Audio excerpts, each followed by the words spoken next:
As Lynn just noted, this week marks the 5-year anniversary of the president's health care law.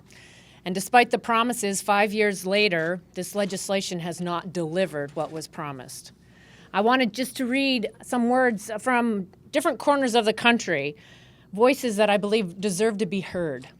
A woman from Georgia writes, "I'm a 62-year-old widow and only make $8.79 an hour. I lost my insurance and cannot afford to pay for it."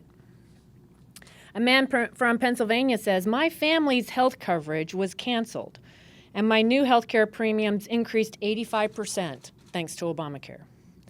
A husband from California writes, "Our health care costs were affordable until this law came along. Now the increase in cost puts a serious hurt on our budget." And a young man, family from my home state in Washington, was overbilled by the state exchange and for 3 days didn't have the money they needed for food, gas, or medicine. You know, the people are different, but the stories are repeated all across the country. Obamacare has made lives worse.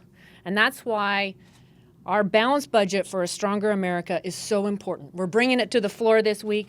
It repeals Obamacare and it makes government accountable to you. American families all across this country balance their money to pay the bills.